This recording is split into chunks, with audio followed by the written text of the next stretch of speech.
In 1924, a team of engineers walked into a factory outside Chicago and changed the light bulbs. That was it. They just made the room brighter. Within weeks, the workers were more productive. Management was pleased. The engineers were pleased. Everyone agreed better lighting leads to better output, so they ran another test. They dimmed the lights back down. Productivity went up again. They tried longer breaks. Output climbed. They tried shorter breaks. Output climbed. They tried longer working hours. Output climbed. They tried shorter working hours. Output climbed. No matter what they changed, the workers performed better. Every single intervention worked, which meant none of them actually worked. Something else entirely was happening inside that factory, and it would take 30 years for anyone to name it correctly. This is the Hawthorne Effect, and it is quietly one of the most unsettling findings in the history of human behavior. The Western Electric Hawthorne Works sat in Cicero, Illinois, a sprawling relay assembly plant employing tens of thousands of workers at its peak. In 1924, the National Research Council partnered with the company to run what seemed like a simple industrial study. They wanted to know how physical working conditions affected employee output. The lighting experiment was just the beginning. Over the following 9 years, a series of researchers, first engineers, then industrial psychologists, and eventually a Harvard professor named Elton Mayo, ran test after test inside the plant. They separated small groups of female assembly workers into a special observation room.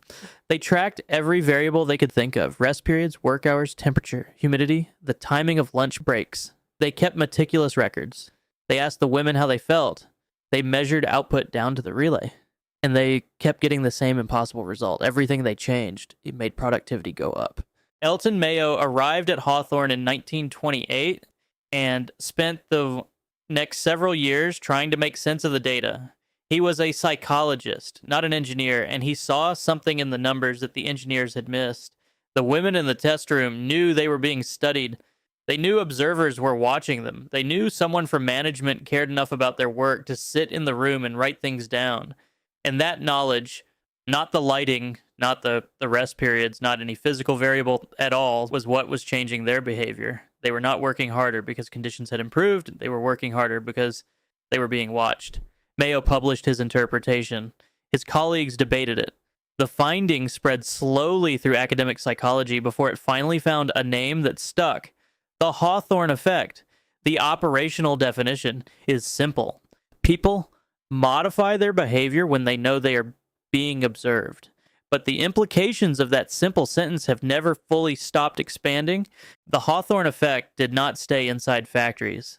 By the middle of the 20th century, researchers in medicine had started noticing something strange in their clinical trial data. Patients in the control group, the ones receiving the placebo, the inert sugar pill, were getting better.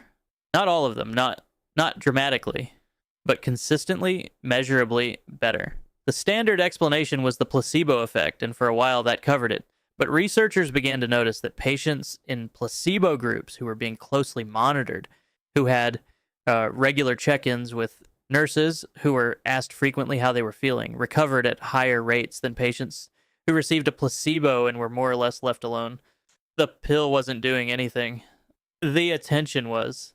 Hospitals began redesigning care protocols around this, not because they had worked out exactly why it was happening, but because the data kept saying the same thing.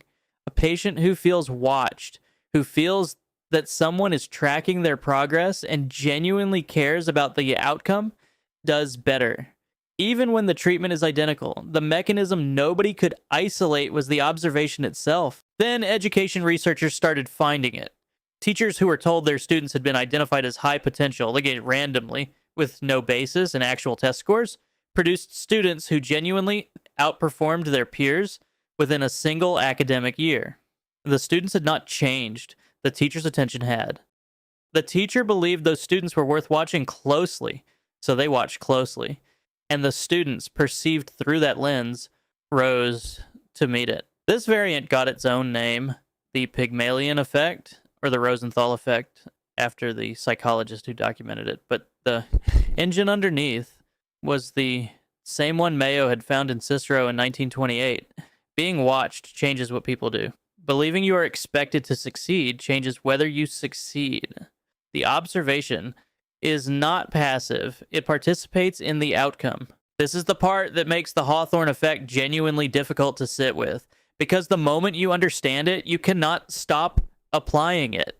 Every performance review you have ever received was contaminated by it. The weeks leading up to an evaluation are not representative data. They are theater, not dishonest theater, not cynical theater, but the entirely human response to knowing that someone is paying attention right now. Every diet study, every exercise study, every behavioral intervention study runs directly into it. The researchers trying to find out whether the treatment works are also the observation that changes the behavior. You cannot separate them. The act of measuring is part of what you are measuring. And here is the deeper cut. It works even when people know about it. Researchers have run studies in which participants were explicitly told they were experiencing the Hawthorne effect. They were told, you are going to behave differently because you know you are being observed. Knowing this will not stop it from happening. And it didn't stop. The effect persisted even when the subjects understood the mechanism completely. The intellectual knowledge that you are being watched does not override the behavioral change that comes from being watched. Something in the human system runs beneath the level of rational override. The cleanest modern example is also the most mundane one. In 2008, researchers in the United Kingdom installed mirrors above the salad bar in a hospital cafeteria. Not cameras, not signs, not reminders about healthy eating, just mirrors. Employees who could see their own reflection while selecting their lunch chose substantially more vegetables and fewer high-calorie options than employees who could not. The mirror created an observer. The observer changed the behavior. The employees were not being judged by anyone. No one was watching. The mirror only showed them themselves, and that was enough. What Elton Mayo stumbled into at the Hawthorne Works was not a curiosity about factory productivity. It was something much older and much harder to resolve. Human beings do not have a stable, observer-independent self. The version of you that performs when no one is watching is not a pure version. It is just a different configuration of the same system. We are, at some level, always performing. The audience changes. The stage changes. But the performance does not stop. This bothered the researchers who came after Mayo. They wanted to find the real data, the output that wasn't contaminated by the act of observation. They kept trying to design studies that could get around the effect. None of them fully could. A 2014 meta-analysis looked at decades of Hawthorne Effect research and concluded that the original findings at the plant had probably been overstated, that the raw data from Cicero was messier than the clean narrative suggested, but it also concluded something else. The underlying phenomenon, behavioral change in response to being observed, was real. It had been documented too many times, in too many contexts, across too many populations to be a statistical artifact. The debate was about the size of the effect, not about whether it existed. John Henry Landsberger, the researcher who formally named the Hawthorne Effect in 1958, never worked out exactly why it happened. He documented it rigorously and left the mechanism as an open question. The best current answer involves two things that are very hard to separate. The first is social evaluation. People care what others think of them. When someone is watching, the cost of performing badly goes up. The social stakes are suddenly real. The second is something closer to purpose. Being observed signals that your actions matter to someone, and that signal, however small, however indirect, appears to change how much effort you are willing to bring. The lighting in the factory wasn't the variable. The variable was someone cared enough to come and look.